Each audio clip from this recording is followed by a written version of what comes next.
I joke to say that my mom is always calls me the chief financial officer, but then the truth is she's the chief executive officer. Yeah. She sit on top of you. It's So- like, you can suggest lah. Then I sign off, right? Yeah, so she trusts me that I'll make the best decision. But I think it's very important for her to at least understand the mechanics of these instruments and why they are fit for purpose.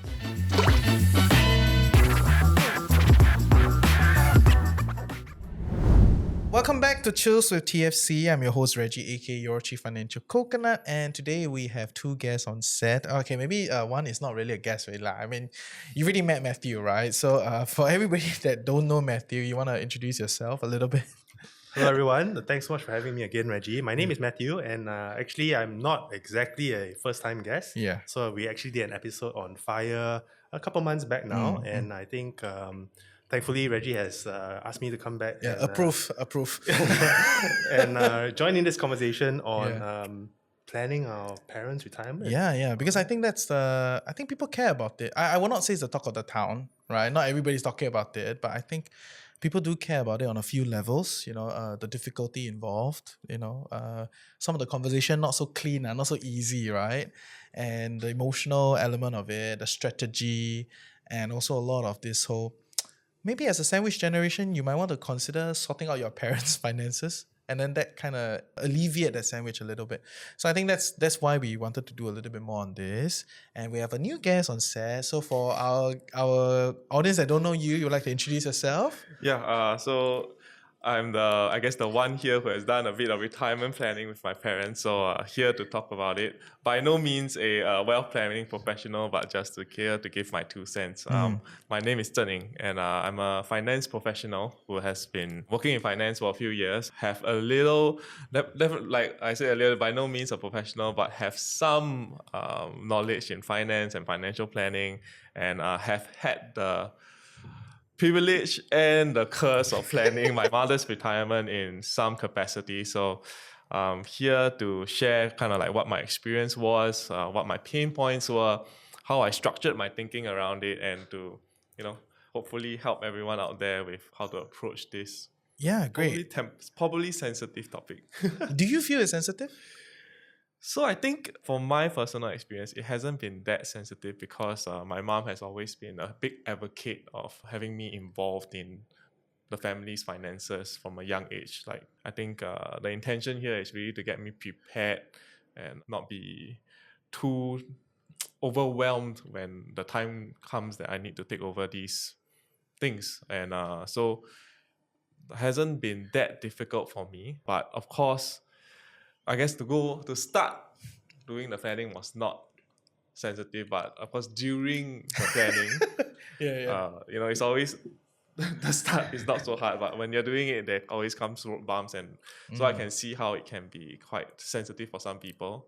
Maybe Matt, you want to share a little bit of your experiences, like planning for your parents, a little bit on that front. Yeah, I mean, top of mind would be, how financial planning, especially with an older person, sometimes touches on the issue of death. And I think sometimes parents might not be that open to really facing or talking about their own imminent demise, So I think that requires a certain level of sensitivity and really to emphasize to them that we are not thinking so much about, your death or that scenario, but more about really to sort out some of our potential confusion if that were to happen. And it's really just a matter of time, right? So I think that's some of the sensitivity that's top of mind for me. Yeah. So what was your experience? Yeah, I mean, my mother is really open as well, and she doesn't really believe in her own competence of planning. So thankfully, she's quite able to ask me to help her out on some of those fronts. And so I haven't really had that much difficulty, even on the topic of death, because I think she is quite accepting that, as an older person in her mid-70s, is something that applies to everybody. Okay, fair. Yeah. But how did you even begin this conversation, or even how did this idea even land, Because I'm far away from this, Now I really wanted to bring this topic up because I think there's an audience that's interested, and we did an IG post about 2 years ago, and the thing went viral, right? So I was like, oh, that means quite a lot of people are thinking about this, right? And whether or not they are actively pursuing it, like convincing their parents to do it, or whether or not they have been asked to do it, or whether they have been thrown into a situation to do it, I think that's a different, paradigm, right? But just want to hear, how did you even get into this thing? Yeah. So I think it is a sensitive topic, and so how I think it's best to approach it is to come from a place of good intention.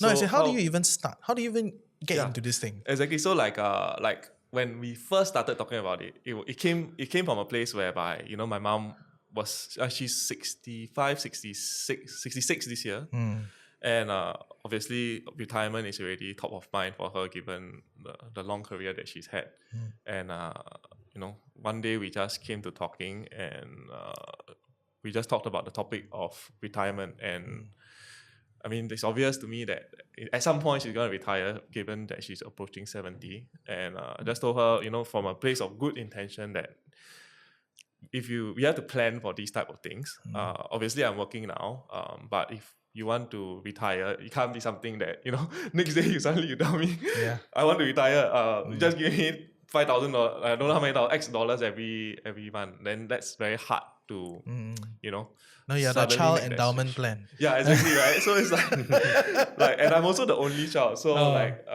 it's like, so it's maybe almost like all on me lah. So Yeah. we had this really transparent conversation. Like, it's like the typical you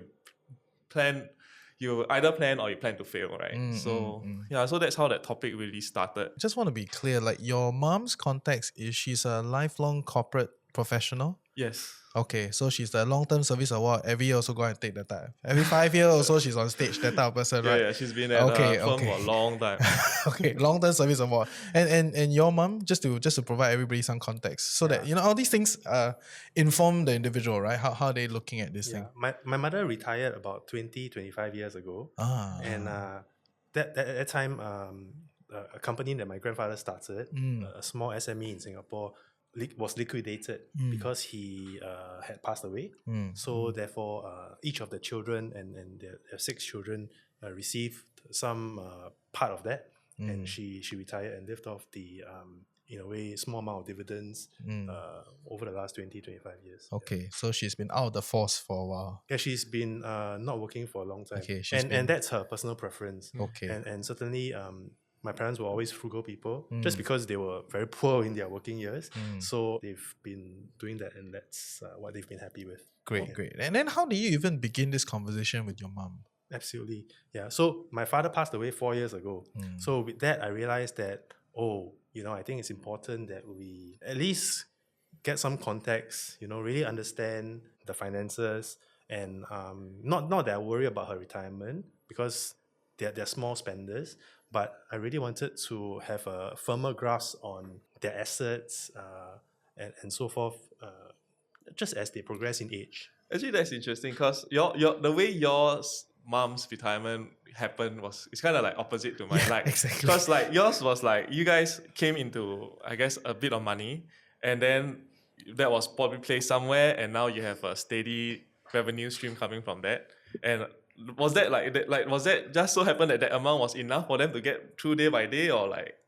Yes, so I think that was the case. So like I mentioned, they've always been small spenders, just because they were really lower middle class workers, paycheck to paycheck, after they got married, right? And before they actually received the inheritance, right? So that was a long 20, 30 years where, out of necessity, they really lived quite frugally. And so I think it just became a cause of habit, that frugal people rarely become very lavish spenders, right? And that's what I observe in my own parents. Yeah, my mom is very frugal as well, and I hope it stays that way. Are you frugal? I like to think so. Okay, Like, fair. yeah. Okay, fair. So I see a little bit of a different context, in the sense that your mom kind of brought up the conversation on some level, right? There was a little bit of a preset, in that.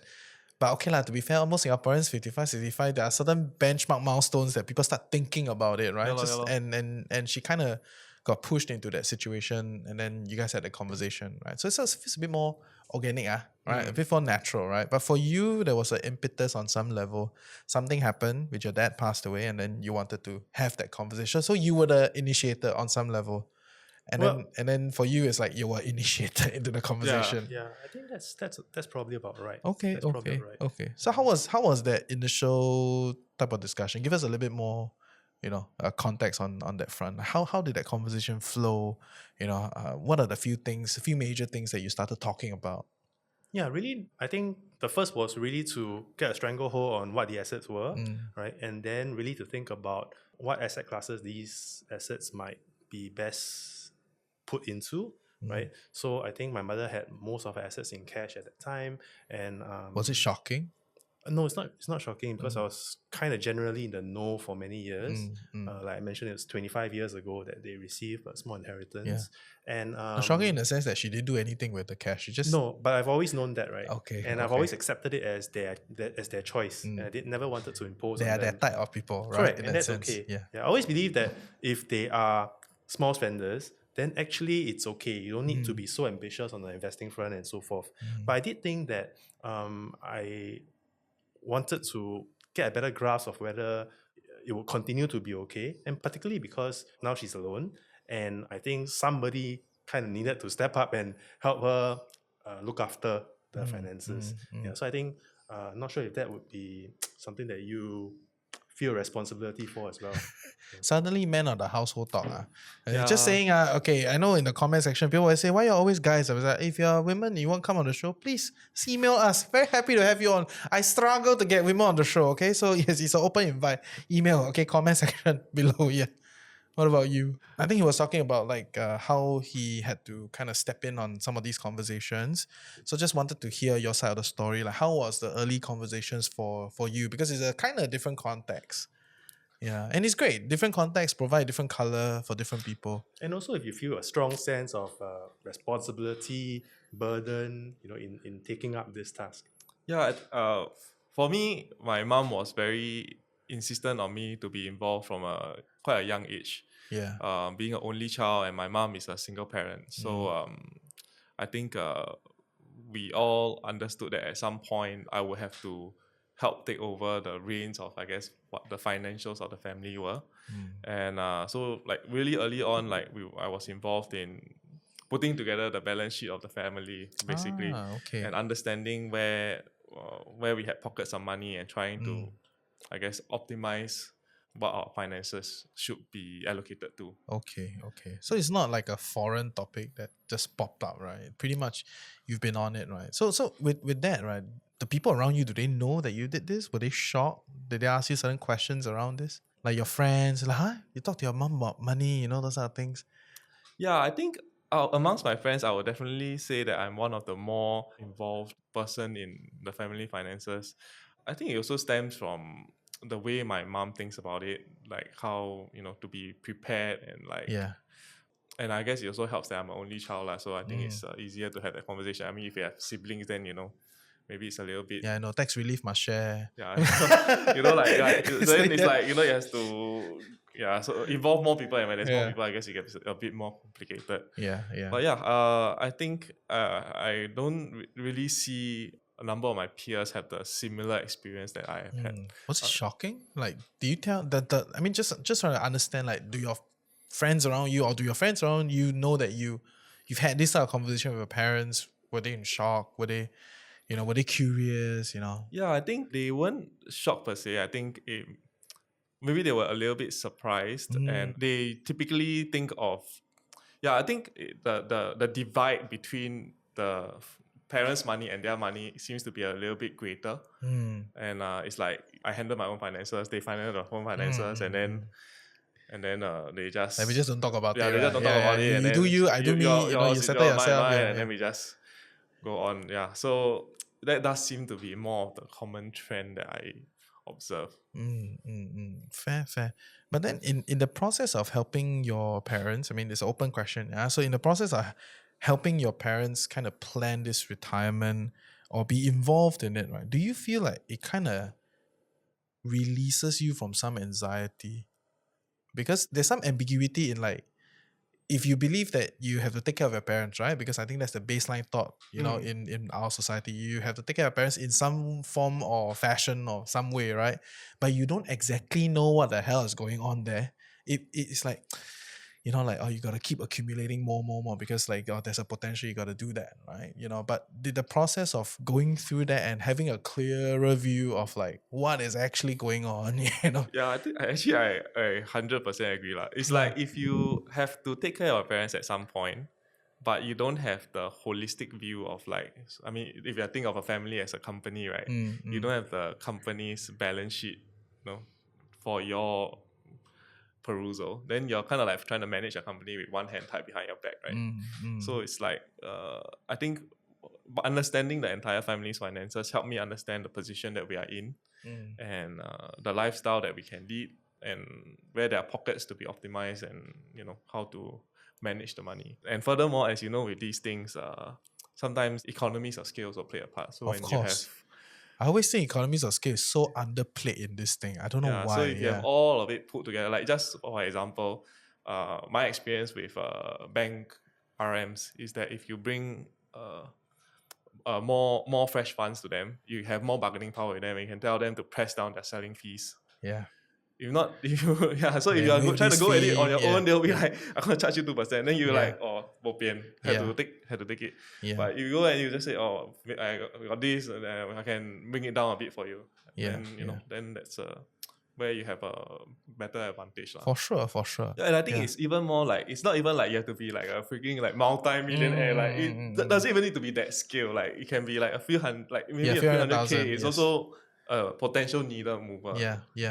And then they'll be curious about you, try to get to know you. Exactly. So they also salespeople, right?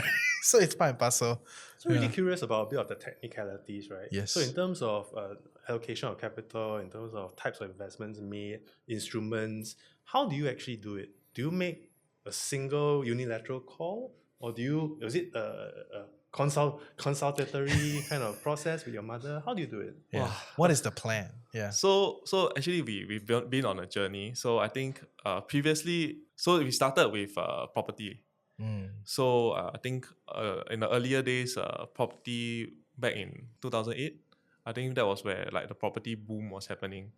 And then naturally that generation's like haven for investment. Like I think everybody who had some money lying around would have bought. Like I remember my mom was telling me in the show flat, they were saying, wow, you got enough cash, you just whack 2 unit, max your loan, sure make money. The next day you sell also can make money. Yeah. It's like that era. Yeah, create problems for our era. But anyway, that's a different discussion. That's an entirely different discussion. Yeah. So the portfolio was very skewed to that. And then so essentially when you took over, that was the it. portfolio. Okay. That was the portfolio. Then after that we realized that, hey, wait a minute. Rental yields went from high single digits to low single digits. Capital appreciation started to slow because it was a leasehold property, 99-year lease property. So that tends to happen. Then we were like, okay, then what else can we do? Then I was advocating to move it towards bonds and fixed income stuff because that was more my mom's so-called risk appetite lah, right? Because I mean, I also very scared ma. It's like I lose my mother's money.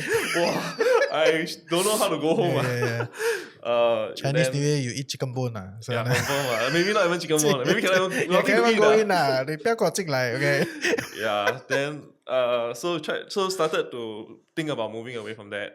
But as parents being parents, they still hold on to quite strong belief that property is like the best investment ever. So we still bought a unit that we currently is being built.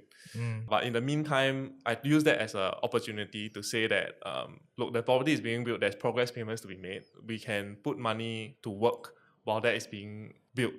So that was kind of my first foray with my mom to deviate away from her traditional investment playbook.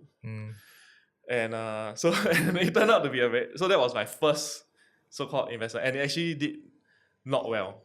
And I'll be very transparent. So this was when valuations were at its peak back in the COVID era. And I bought what is known as AT1 UPS perpetual bond. And these bonds basically they yield 3% at the time, which seems like a good deal given that it was just idle funds and fixed deposits were giving like 0.01% or something like that, something crazy like that.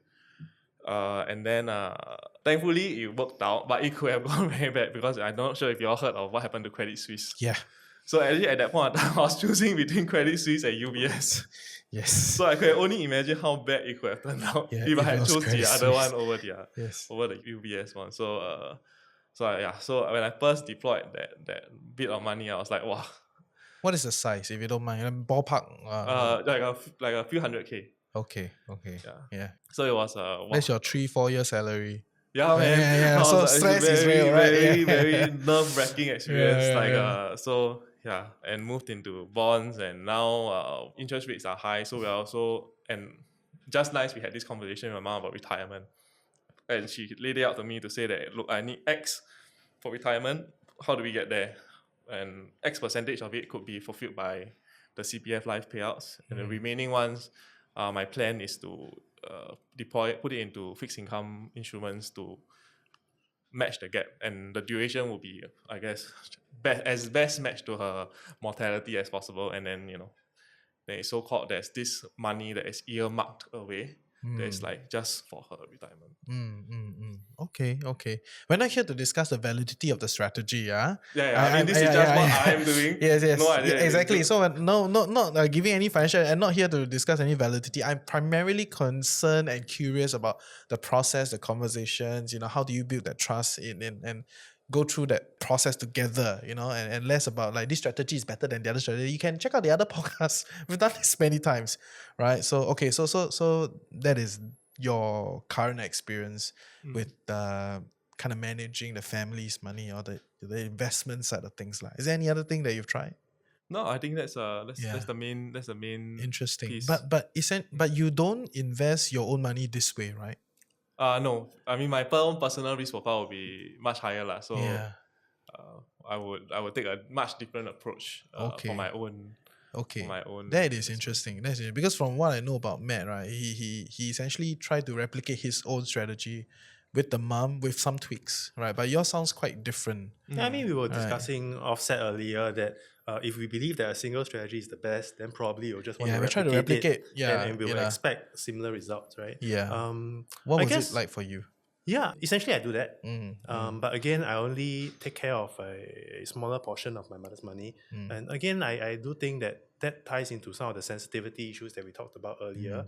Just never felt comfortable saying that I should take over the entire base of assets.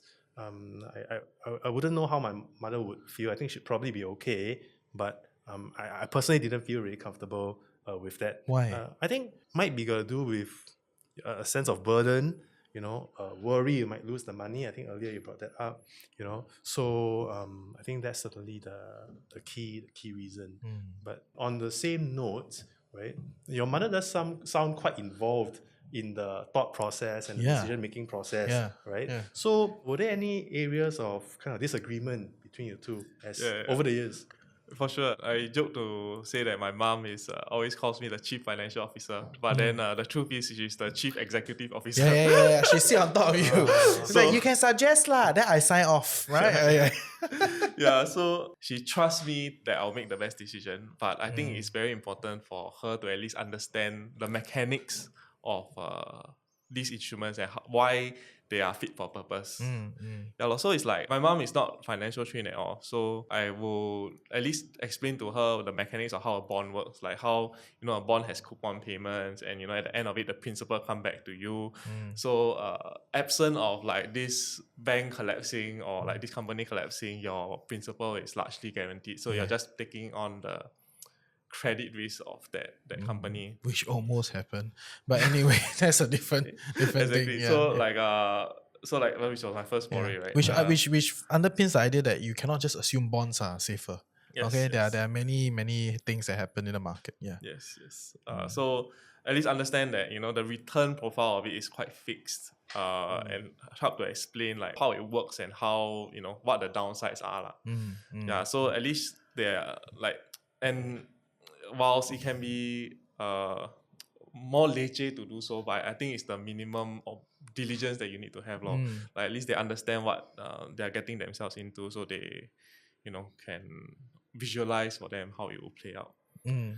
Fair. I think that's a fair point. But you also talk about CPF, right? Just now, Yeah. earlier. So because I think the government is trying to do some stuff, right, over the course of the past decade, right? The CPF Life, HDB lease buyback, more and more policies coming in, and you can tell it's to try to unlock the asset heavy older generation that have made that boom, to try to give them that cash flow in a different way. That does not subject itself too much to market risk, right? Not that don't have, it's just not as direct. What are some of these things that you've tried for your mom? CPF Life, all these things. Yeah, so the main thing with CPF Life that we explored into was earlier I mentioned that her retirement needs are being met by two main things. two flows, right? One is what we put aside for her to generate return, preferably as safe as possible, hopefully. And it's the okay. CPF, These things take time, yeah. and the CPF side of things, and so we went into that rabbit hole to understand what the mechanics are on that side. So my mom falls into this very interesting gap where she is on the old retirement sum scheme. She would be on that scheme unless she elect to be on CPF Life. So I think there's a gap of like a group of people who are born in these 5 years. Yes. So she ngam fall into these 5 years. Yes. So there must be a big conversation there. Yeah, of course. Because if you try to read the information, there are like pages of it, and like It's true. you have to kind of decipher what works and what doesn't work for you. Personally, like there's no right or wrong way to go about it. So basically, the difference between RSS, which is the retirement sum scheme, is that it's like a diminishing balance type of scheme where if you take money out of it, basically your retirement account just keeps being depleted, and once the retirement account is finished, that's it. You don't get payouts anymore. And the other side of things is CPF Life, where there are various types of payouts, but the concept is that you're secured for life, no matter for how many years you live for, right? And when we did the math on retirement sum, I think CPF came back to say that it would be, based on her payout, it would be extinguished at 85, 86. So based on the RSS, which is the old scheme, okay, that will be done in 20 years pretty much. Yeah, correct. So if we start, it will be gone in 20 years. And then I asked myself, I'm like, my grandmother lived till 86 and people are just living longer and longer.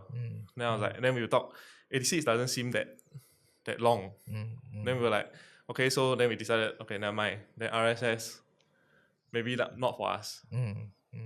Because we also had a chat about mortality and everything, and we said, I don't want to like have my mom pass away early to be so-called like a good thing, because there will be money left in her RA account, which I've always never been comfortable with thinking about things that way lah. So I in my mind, I want to enjoy the company of my mom as long as possible.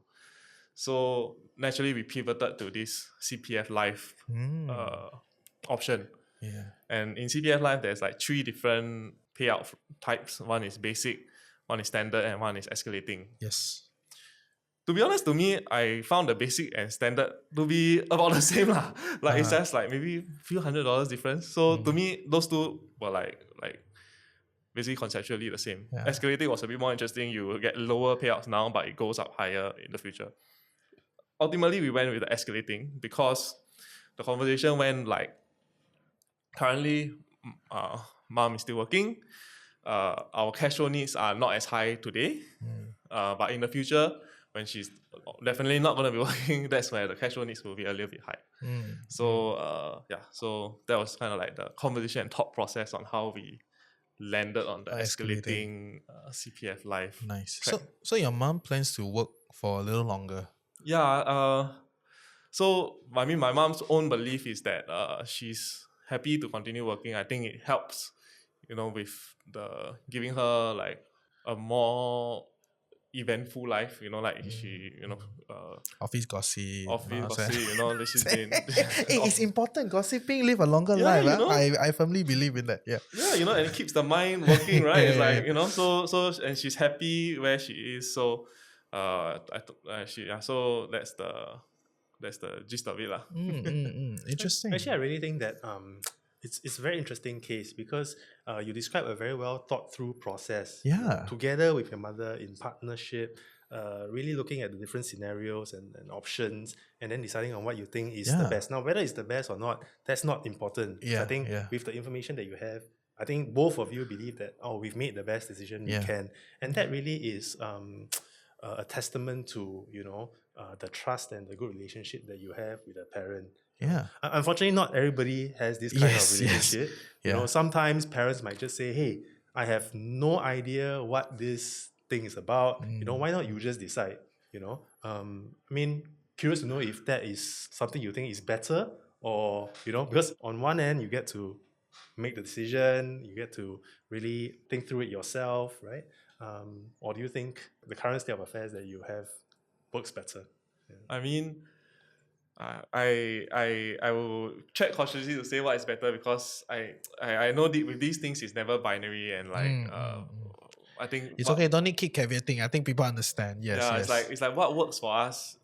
What works for us is this, and True. I mean, my own perspective is that it's something that seems to be beneficial for the relationship. And I think we were talking about this earlier, like if we don't have these conversations early on, if unfortunately the day comes where it's too late to have them, like perhaps your parents can no longer have these conversations for one reason or another, then you become having a conversation by yourself, and you have to second guess whether it's this how they would have thought about it. At least for me, I think I have a rough sense of how my mom thinks about what her lifestyle she wants to be in retirement, and how she thinks about how she wants to live in her retirement. So I think by having this at least this knowledge and this experience, I can make the best decisions for her in a period where that she can't. Hey, welcome to the Financial Coconut Podcast Network. I'm your host, Reggie, aka your Chief Financial Coconut. And if you're loving what we're creating here, like, share, subscribe, share with your loved ones, comment in the comment section below. And yeah, we'll see you for great content on Chills with TFC. Just want to give a bit more idea for our audience, right? Like, what is the magic number, or like how are your parents envisioning their retirement needs, because I think we're all planning towards the number. Okay, I'm not in that conversation. That's why I'm curious, how are you doing, right? Like you don't need to tell me the exact number, right? But I just want to know, like, how are they thinking about it? Are they thinking like this number is gonna just kind of thread along inflation, or is this gonna be a diminishing thing because as you age out you just consume less? I mean, so just want to understand, like, this number affects everything else, right? No, yeah. I wish I could tell you that there was a more scientific way to it, but I think it was really It was quite feel, huh? it was really quite feel. So there wasn't like a sit down, let's break down what are you spending every month, or all those. My mom has a feel of what she spends on a monthly basis, and just based on that number we work towards on that. Okay, Yeah. okay, fair. Yeah. Is it similar for you also? I mean, your mom don't really need you. My mother and I have never really had this numerical conversation. Yeah. So essentially, you just aided her in the some sort of investment vertical. No, she famously tells me that she has never passed even primary school math. So she, I kind of gave up having any numerical conversation with her, and she's proud of it. She's not even the least bit embarrassed about her failures in numbers. But I think she generally understands that she has enough assets that generate certain yield that would last her to the end of her life, I guess. Yeah. And the fact that I'm helping her out in a small way is really just a bonus. Yeah, which fair. means that we've never really needed to talk specifically about numbers, and she won't understand anyway. Yeah. So that's why I actually asked the question about whether some parents, or you might have heard of some parents that might say, hey, I really have no idea about this. I think you just decide and you do it based on what you think is best. For me. You see, yeah. Yeah. Because that's actually my own situation. So that's actually the genesis of that question. Yeah. Okay, fair.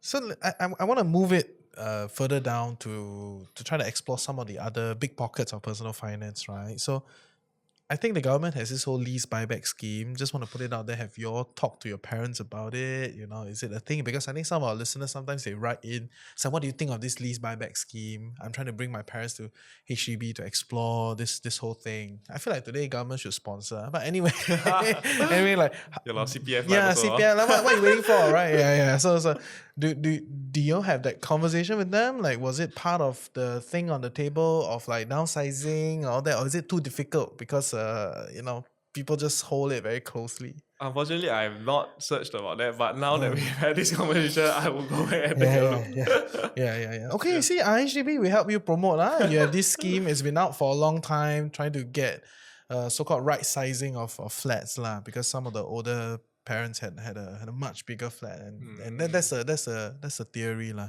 Yeah. I would say the lease buyback scheme is actually very interesting. I have no idea what proportion of the population's needs it would serve. Yeah. Right. But my general comment would be that I can appreciate if the older people would feel a little bit uncomfortable with this, right? Because if we talk about a group of people who have lived through the property boom, then they feel that this property that I own, I really own it, and it's a huge part of my asset base. Yeah. Right. So to tell me that I'm gonna get rid of a certain portion of the lease, or even get rid of this entire flat and move into another smaller flat per se, I think it's emotionally it's too difficult. Yeah. Personally, I would feel that way. But again, I do think that having the optionality of this scheme might be good for certain people, certain families in certain situations. No, and even like the Sirs verse, that whole thing where, especially in some of the older estates, right, Toa Payoh, Ang Mo Kio, some of these places, it's very emotional also. For the people, like you get you get a new flat pretty much, right, and you top up something, not a lot. It's very emotional, right? Like, do you have any thoughts around that? I mean, I do think that these decisions, moving out of a house, especially in a house that you've lived for a long time, and a lot of people in our parents' generation, people in the 60s and 70s, might have lived in their houses for 15, 20, 25 years.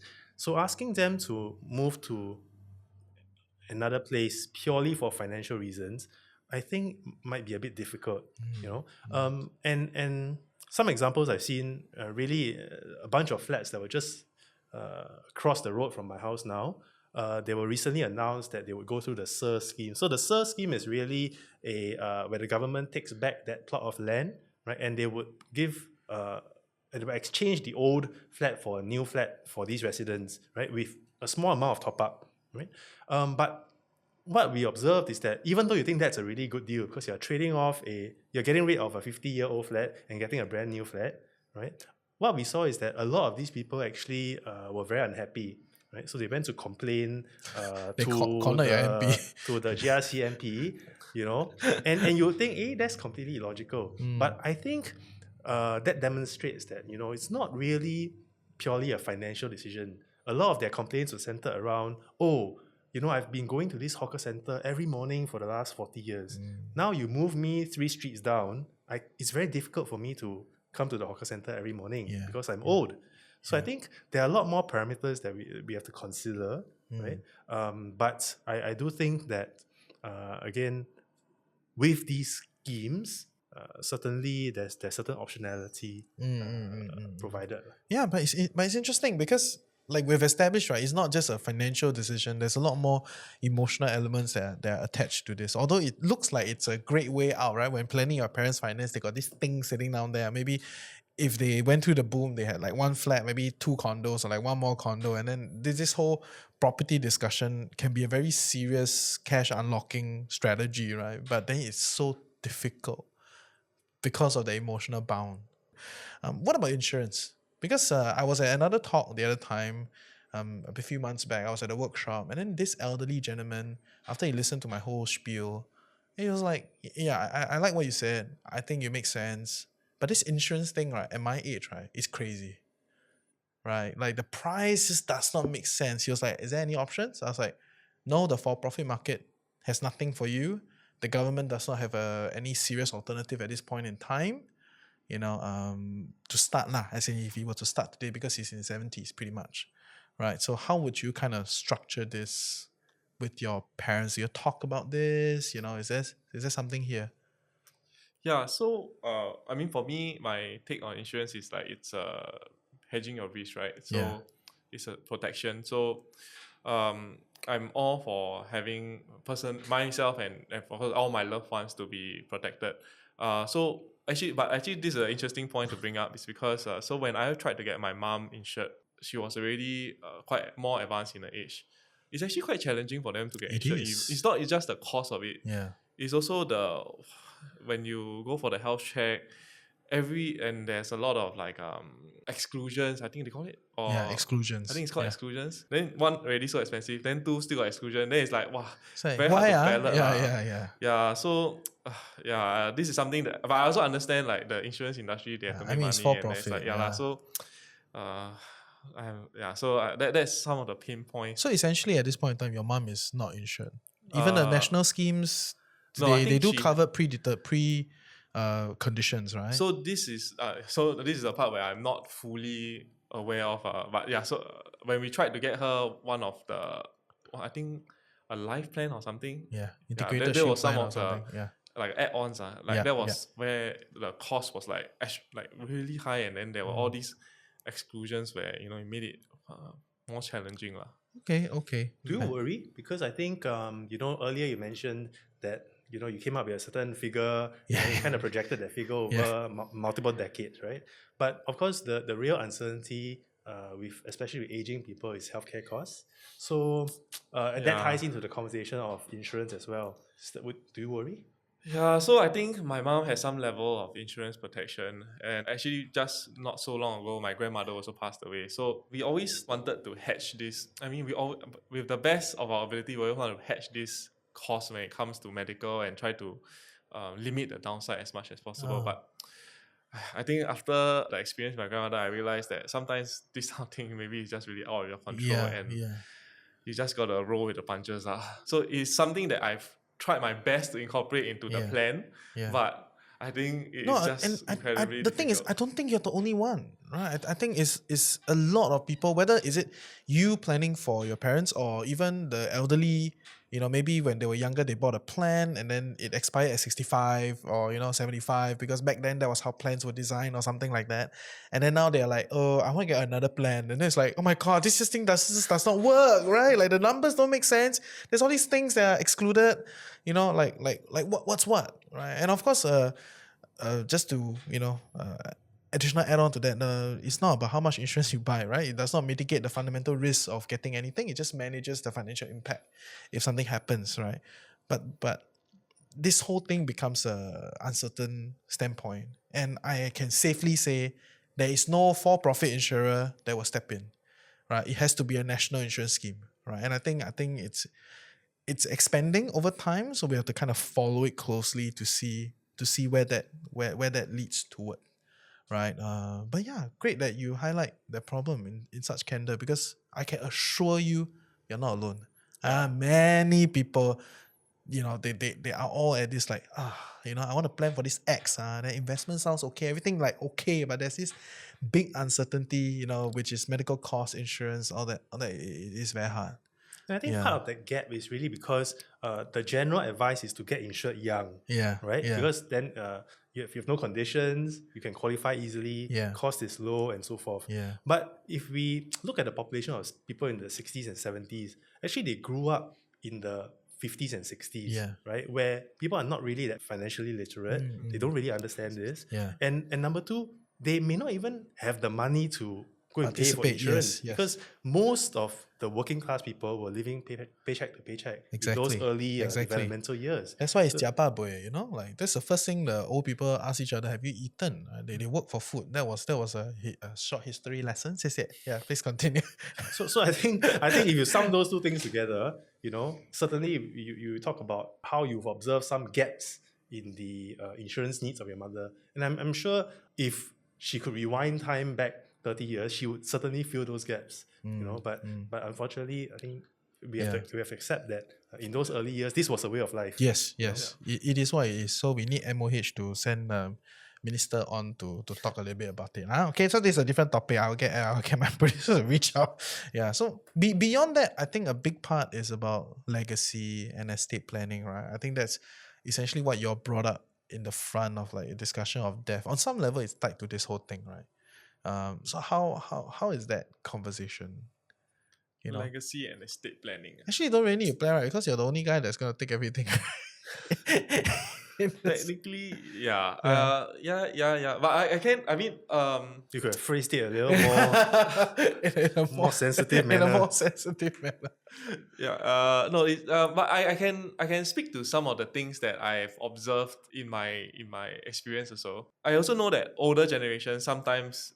So thankfully, I didn't have this problem with my mom. But I think I know of people who have similar problems, and this is just a side story lah. Yes. And they had to be not as efficient with the use of names for properties.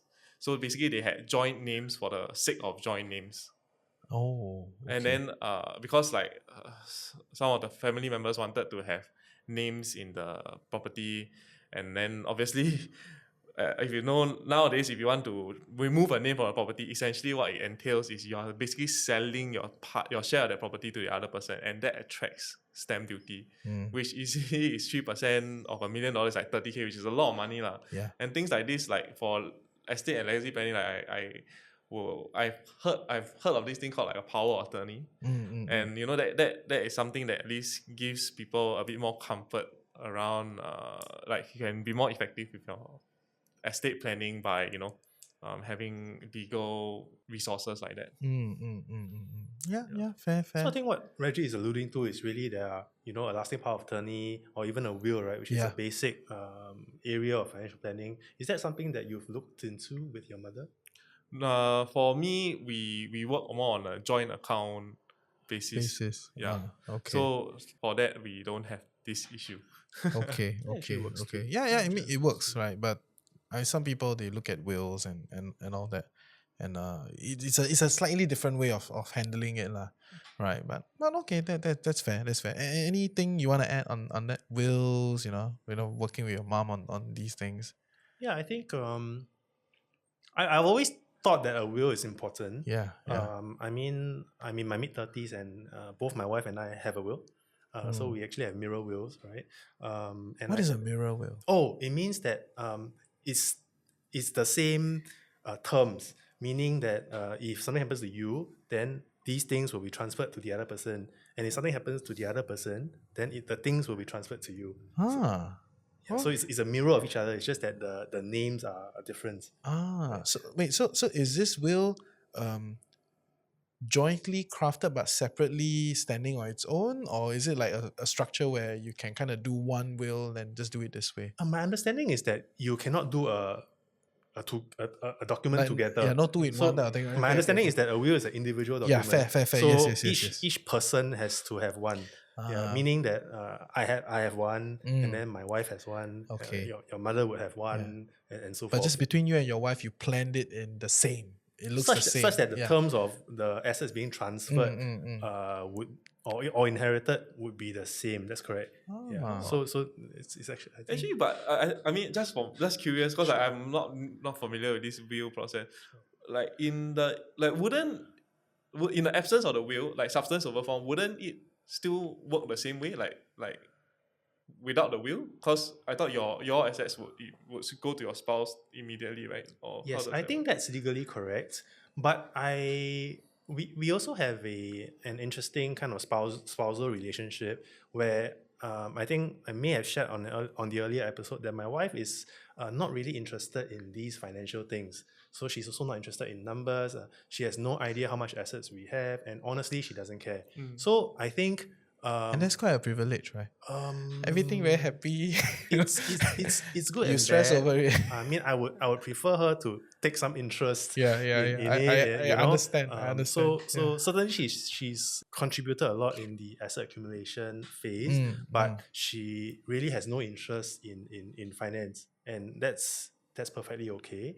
But my take on wills is that if something happens to me, she would have no idea what to do. She'll be completely lost. True. So therefore, we decided that we would make a will document for her as well. And in the will document, you can have appendices where you can list out the assets. You can write specifically what you think your spouse should do with these assets and so forth. So to me, I see it as an important document from an information perspective instead of the legalistic transfer of assets perspective. So I do think it serves It's a more purpose than as just well. the transfer of asset component. It's also almost like a instruction manual of sorts. Yes, absolutely. Yeah. So I guess a will also serves to kind of pen down what a person wants, right? Yeah.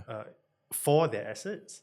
And earlier you were saying, I think I have a good sense of what my mother would want or how she would want her assets to be dealt with. But I think that's a good kind of written note, and it serves that purpose as well. Yeah. But just on that, right? Because I also had friends who inherited, a certain structure, right? Like based on this will, there's this whole how do you do this, everything, right? So parents pass it down, and but he was the only kid, right? So actually, in the eyes of the law, nobody's going to litigate against him, So even if he does not follow, fundamentally that is a document, right? Someone must litigate against you using this document to say that, hey, you never followed this.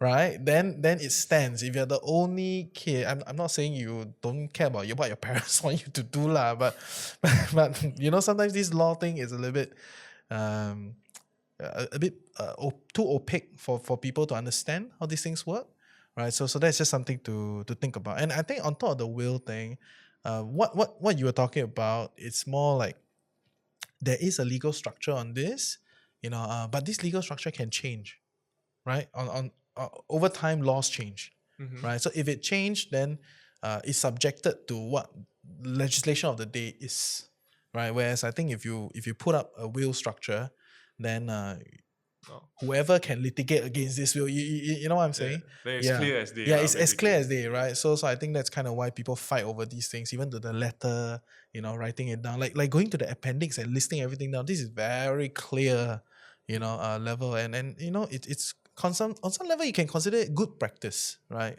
To go on that ground. I think the term good practice is exactly correct. So I'll raise one additional point. So you are correct, because the law states that there's a certain hierarchy of assets being transferred, yes. right? But I do think that in the process of doing it, you might incur some administrative effort, which means that you have to go to the legal system and get something called a grant of probate, right? Which is actually maybe quite troublesome. It might take quite a while to process in the absence of a will. So therefore, if you do have a will, I think you can skip this step, and then it becomes administratively easier to get those assets transferred and moved and so forth. So I think we can also look at it from a cost-benefit analysis perspective. It really takes 20 minutes of your time to draft out a will. It's completely free. You just have to get it signed by a couple of witnesses, which could be your parents or your friends. So it's really a 20-minute job. And my view is, if there's a whole string of benefits to have this document, why not, if it's just a 20-minute course? Yeah. So It's all upside, no downside. absolutely. There's absolutely no downside at all. And I'm pretty sure at that point in time when that thing happens, it's going to be very emotional, right? So if you want to make it's a lot more than just going through this process, that there's so much more involved in that, right? So you want to on some level, it's kind of like you want to plan on good times, right? Like when you're good times, you're in the best state of mind, you know what you want, you know how things are, you go and do the planning. So when it happens, you don't need to think, because you already thought about it when you're stable, right? As compared to, kalang kabut when something happened, right? So that's that. But it's cool. Yeah, nice. I think we went through big swaths of this planning process for your parents' retirement and the emotional aspect of it. It turned out a little bit heavier than what I wanted, right? But in closing, there any other things you want to add for millennials looking at this thing, planning for your parents or being asked to plan? And sometimes it's not just about you taking the initiative, right? Like it's sometimes you get thrown into it How any advice for the millennial working professional? Yeah. Would you recommend it? Would you not Yeah, recommend it? yeah. Yeah, I mean, personally, I think it's always good to have, like what you said, plan in the good times, and have this first step and first conversations about helping your parents with their finances early on. When they can, when you can. I think when just speaking to my own experience, I remember the first time when I was helping my mom to put, to buy some of these instruments. I remember how scared I was and how nervous I was about all and second guessing all my investment conviction and all the decisions that I was making. And I think these things really, like, Rome isn't made in a day. Yeah. I think when things are great, it's also all upside and no downside, in my opinion. Yeah. So you can at least be ready for potential rainy days in the future. Yeah, fair. And I think that's a big one of the big ideas that is encompassed within the Dive with Zero book, right? It was talking about how parents shouldn't be handing over all your assets only at the end, right? If you can stage it, then you're essentially empowering your next generation to be better at it, understand this a bit more, and comes it like level up, right? And to be fair, in our 30s and 40s, a small transfer of the asset of the older generation would be of massive impact, especially in our 20s, 30s, right? But as you age out and you also have your own career, you figure out how you make your own money, then whatever so-called help from the previous generation don't matter anymore. So even at the end, when you inherit these assets, it's just like, oh, okay, you've kind of already crafted your way of life already. You already have a lot of things figured out. So the impact is not as big. In fact, maybe the burden is more, on some level. I know it's a bit privileged to say it that way lah, right? Because who don't want to have like a kind of like a more resources to work with, but it's a training process that leveling up in that process that is sometimes undervalued lah. No, it's like a missed opportunity. Yeah. Fair. Any last things you want to add? No, I think it's very good. Thank you so much. For Great. sharing Yeah. your So discussion. thanks for joining me today and sharing your perspective, your journey. I think it's worthy, right? And I think we can continue. If this episode perform well, we can continue to chug along on this path to get more and more clarity around this whole planning for our parents, or even getting retirees to plan, and talk about it in a more active way rather than just like in their own little silos lah, which tends to be a bit more private, right? But there are many things that we can do. So if you have any specific questions after listening, you can put in the comment section and then we will take it up and then go from there. Okay, so thank you for your time. Appreciate your sharing, and I'll see all of you next week. Take care. Thank you, Bye. Reggie. Appreciate it.